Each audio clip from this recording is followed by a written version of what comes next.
Hi everybody, this is a short video that's going to help you prepare for your map skills assessment. That's going to be a small assessment that will review the learning and the skills that you've developed in the map skills topic so far. Okay, the first thing you're going to want to be doing is making sure you use in your map skills section of the Geography Google Classroom the different assignments that you've done so far. So everything that is in these assignments could possibly be asked. Okay, so this is where you're gonna be going to find out some of the material.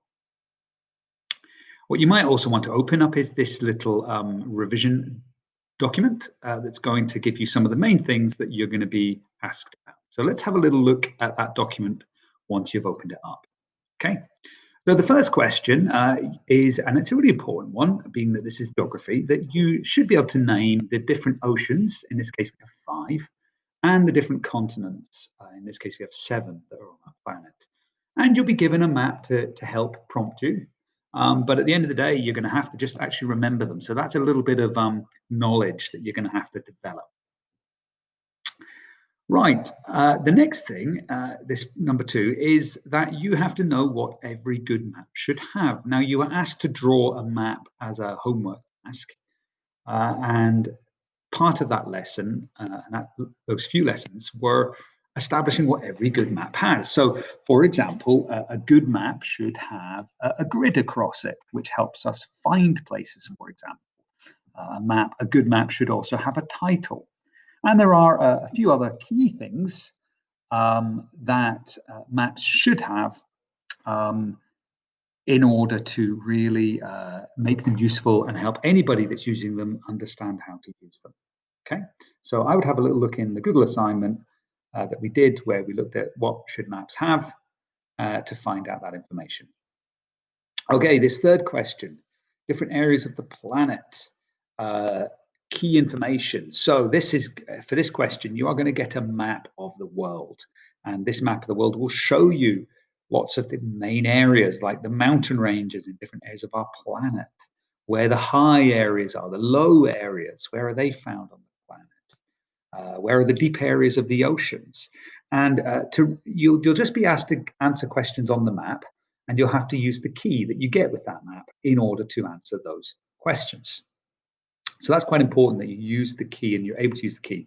And we did an assignment where we looked at a lot of those skills.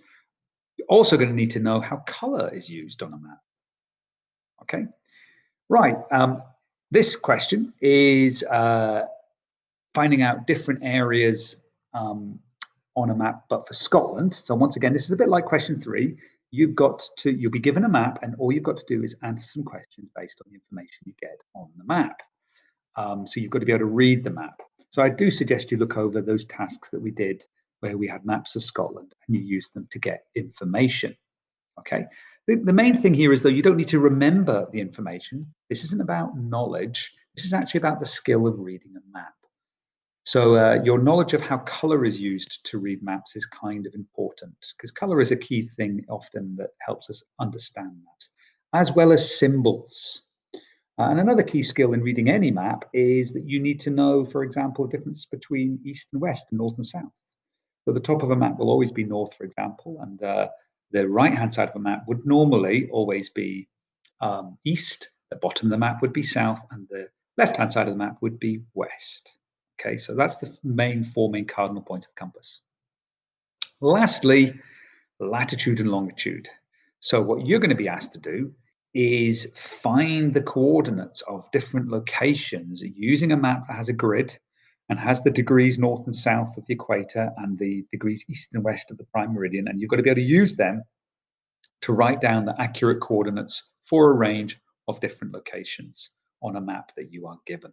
So I'd suggest you maybe review that key information as well and just practice some that we did in class.